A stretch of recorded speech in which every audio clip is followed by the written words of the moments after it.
बांगलादेशात हिंदूंवर अत्याचार होत असल्याच्या निषेधार्थ विसरवाडी येथे नवापूर कृषी उत्पन्न बाजार समिती सभापती बकाराम गावित यांच्या नेतृत्वात बांगलादेशी दुष्कृत्याचा निषेधार्थ सर्वधर्मीय निषेध मोर्चा आणि कॅन्डल मार्च काढण्यात आला।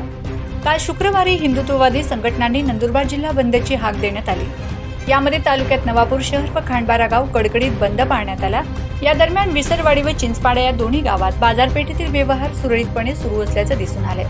तर विसरवाडी येथे सायंकाळी ग्रामपंचायत पासून कॅन्डल मार्चला प्रारंभ झाला।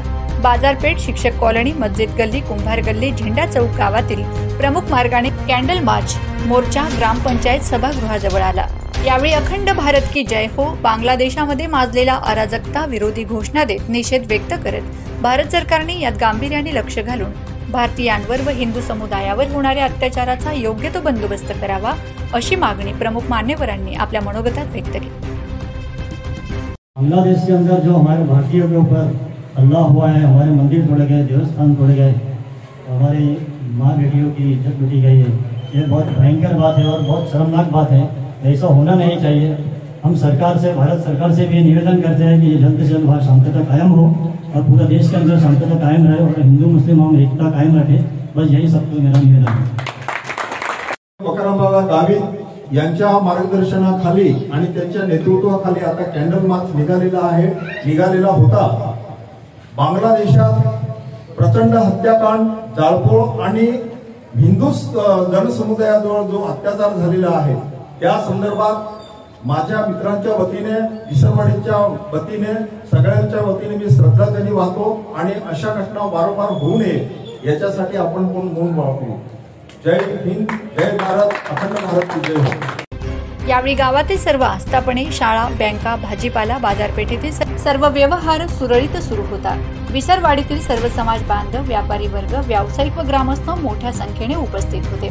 यावेळी विसरवाडी पोलिसांनी चोख बंदोबस्त ठेवला होता। विसरवाडीत कॅन्डल मार्चला उत्स्फूर्त प्रतिसाद मिळाल्याचं दिसून आलंय। Bureau report, Navapur express news, Visarwadi. महत्त्वाचं असं असतं की ज्या देशात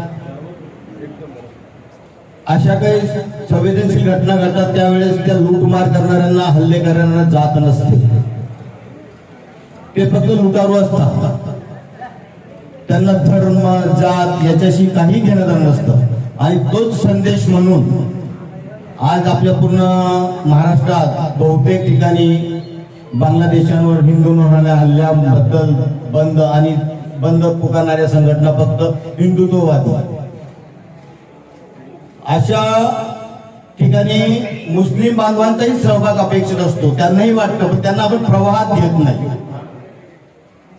त्यांच्या मनातही ती चीड निर्माण असते, कारण ते भारतात असतात। त्यांना माहिती आपल्या भारत देशात आपल्याला गुण्यागोविंदाने वागण्याचं कसं शिक्षण दिलं आहे, कसं शिक्षण घेतलंय, आपल्या देशावर आपलं प्रेम कसं आहे, नागरिकांवर प्रेम कसं आहे।